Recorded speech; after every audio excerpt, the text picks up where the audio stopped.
എന്നെ കേൾക്കുന്ന എല്ലാ ഹൈന്ദവ സഹോദരന്മാർക്കും എൻ്റെ സ്നേഹവന്ദനം അറിയിക്കുന്നു. ഈ വീഡിയോ ചെയ്യാനുള്ള ഒന്നാമത്തെ കാരണം നിങ്ങളോടുള്ള എൻ്റെ വലിയ സ്നേഹമാണ്. രണ്ടാമതായി, ഛത്തീസ്ഗഡിൽ മനുഷ്യക്കടത്തിൻ്റെയും നിർബന്ധിത മതപരിവർത്തനത്തിൻ്റെയും പേരിൽ 2 മലയാളി കന്യാസ്ത്രീകളെ അറസ്റ്റ് ചെയ്ത് ജയിലിൽ അടച്ചിരിക്കുന്നു. അതിനെ തുടർന്ന് കേരളത്തിലെ ഹൈന്ദവ സംഘടനാ നേതാക്കന്മാരും മാധ്യമങ്ങളും ക്രൈസ്തവ വിശ്വാസത്തെയും അതിൻ്റെ പ്രവർത്തനങ്ങളെയും വളരെ നിന്ദ്യമായ രീതിയിൽ അപമാനിക്കുന്ന കണ്ടപ്പോൾ എൻ്റെ അകത്ത് നൊമ്പരമുണ്ടായി. സത്യത്തിൽ എൻ്റെ നൊമ്പരം നിങ്ങൾ ക്രിസ്തു വിശ്വാസത്തെ അപമാനിക്കുന്നത് കൊണ്ടല്ല, ക്രൈസ്തവ പ്രവർത്തനങ്ങളെ നിന്ദിക്കുന്നത് കൊണ്ടല്ല, ഞങ്ങൾ പറയുന്ന നിത്യമായ സത്യം നിങ്ങൾക്ക് തിരിച്ചറിയാൻ കഴിയുന്നില്ലല്ലോ എന്ന് ഓർത്തിട്ടാണ് ഞങ്ങളുടെ വേദനയും ഭാരവും. പ്രിയമുള്ളവരെ, കേരളത്തിലോ നോർത്ത് ഇന്ത്യയിലോ ഒരിടത്തും ഒരു ക്രൈസ്തവ സഭകളും മനുഷ്യക്കടത്തോ നിർബന്ധിത മതപരിവർത്തനമോ നടത്തുന്നില്ല. മതപരിവർത്തനം നടക്കുന്നുണ്ട്. ഞാൻ അതിനെക്കുറിച്ച് മറ്റൊരു വീഡിയോ ചെയ്യാം. എന്നെ കേൾക്കുന്ന നിങ്ങളിൽ ബഹുഭൂരിപക്ഷവും നിങ്ങളുടെ മാതാപിതാക്കന്മാരും ഗ്രാൻഡ് പേരൻസും ഒക്കെ പഠിച്ചത് കേരളത്തിലെ പള്ളിക്കൂടങ്ങളിലാണ്. ക്രൈസ്തവ സഭകളുമായി ചേർന്നുള്ള പള്ളിക്കൂടങ്ങൾ. നിങ്ങളുടെ ഗ്രാൻഡ് പേരൻസിനെയോ മാതാപിതാക്കന്മാരെയോ നിങ്ങളെയോ ആരെയും ഇന്ന് വരെ കേരളത്തിലെ ഒരു പള്ളിക്കൂടങ്ങളിലും നിർബന്ധിച്ച് മതം മാറ്റിയിട്ടില്ല. നമ്മുടെ രാഷ്ട്രീയ നേതാക്കന്മാർ, ഉന്നത ഉദ്യോഗസ്ഥന്മാർ, പാർലമെൻറ്റിൽ വരുന്ന ബഹുഭൂരിപക്ഷ നേതാക്കന്മാരും പഠിച്ചിറങ്ങിയത് മിഷൻ സ്കൂളുകളിലാണ്.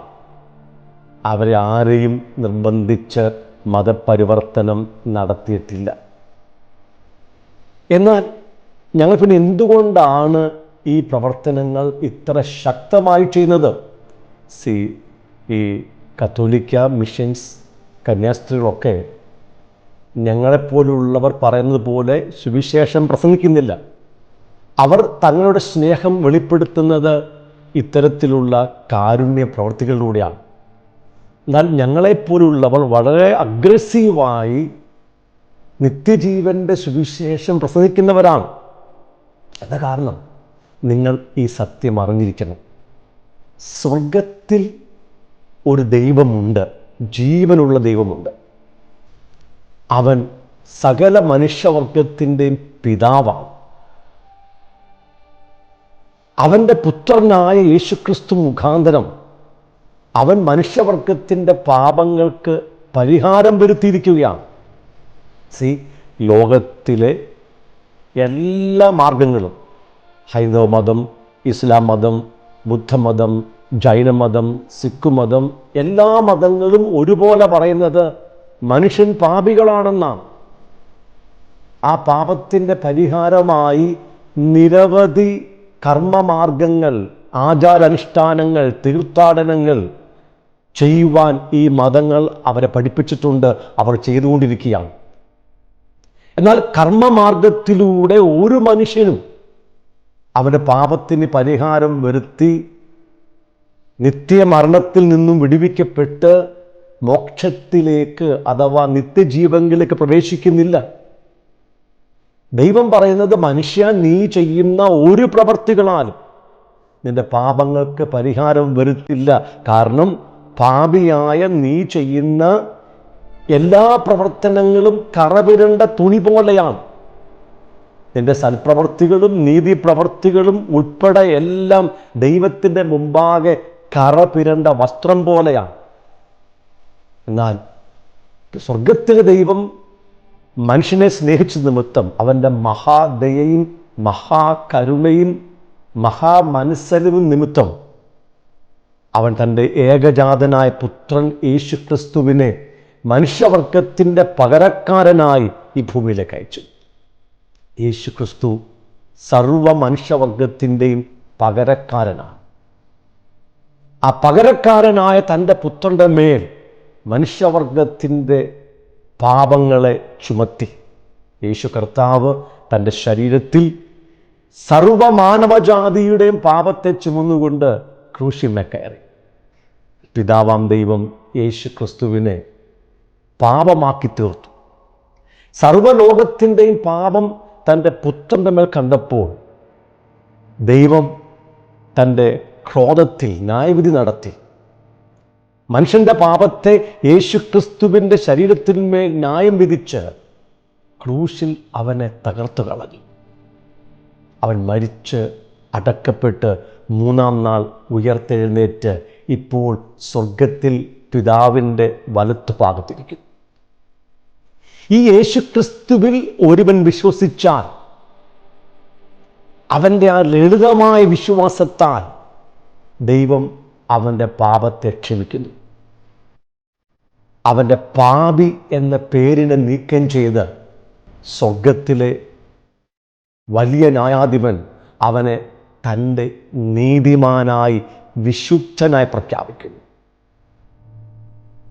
അവൻ്റെ അകത്തേക്ക് ദൈവം തൻ്റെ ജീവനെ കൊടുത്ത്, തൻ്റെ പരിശുദ്ധാത്മാവിനെ കൊടുത്ത് അവനെ ദൈവത്തിൽ നിന്നും ജനിപ്പിച്ച്, വീണ്ടും ജനിപ്പിച്ച് ദൈവത്തിൻ്റെ പ്രിയ മകനാക്കി തീർക്കുന്നു.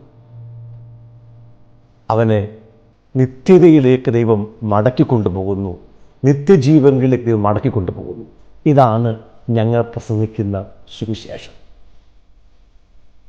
ഇത് ഞങ്ങൾ അനുഭവിച്ചതായതുകൊണ്ട് ഈ നിത്യജീവൻ, ഈ നിത്യരക്ഷ, ദൈവത്തിൻ്റെ പരിശുദ്ധാത്മാവിനൊക്കെ ഞങ്ങൾ അനുഭവിക്കുന്നത് കൊണ്ട് ഈ സത്യം ഞങ്ങൾക്ക് നിങ്ങളോട് പറഞ്ഞേ പറ്റൂ. ഇല്ലെങ്കിൽ നിങ്ങളുടെ അന്തം നിത്യനരകമായിരിക്കും. ആ ഭാരവും വേദനയും ഞങ്ങൾക്കുള്ളത് കൊണ്ടാണ് ഞങ്ങൾ വല്ല വിധത്തിലും ഈ സുവിശേഷം നിങ്ങളുമായി പങ്കുവെച്ച് നിങ്ങളെ നിത്യജീവനിലേക്ക് നടത്താൻ വേണ്ടി ആഗ്രഹിക്കുന്നു. ഇത് മതപരിവർത്തനമല്ല പ്രിയ സ്നേഹിതരെ, ഇത് മതമാറ്റമല്ല.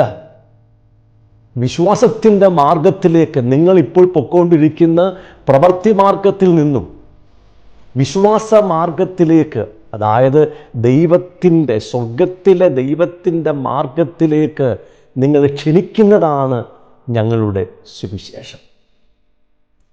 അത് ഞങ്ങൾ ചെയ്തുകൊണ്ടിരിക്കും. നിങ്ങൾ എത്ര അപമാനം പറഞ്ഞാലും, നിന്ദിച്ചാലും, പരിഹസിച്ചാലും, പീഡിപ്പിച്ചാലും ഇത് ഞങ്ങൾ പറഞ്ഞുകൊണ്ടിരിക്കും. കാരണം ഞങ്ങളുടെ അകത്ത് അത്ര വലിയ സ്നേഹം ദൈവം നിങ്ങൾക്ക് വേണ്ടി തന്നിട്ടുണ്ട്. അതുകൊണ്ട് ഞങ്ങൾ വീണ്ടും പറയുന്നു, ഞങ്ങൾ പറയുന്ന ഈ സുവിശേഷം ഗ്രഹിപ്പാൻ ദൈവം നിങ്ങളെ സഹായിക്കട്ടെ. നിങ്ങൾക്കിതിനെക്കുറിച്ച് അധികമായിട്ട് അറിയണമെങ്കിൽ നിശ്ചയമായും നിങ്ങൾ ഞങ്ങളെ ബന്ധപ്പെടണം. Thank you. God bless you all.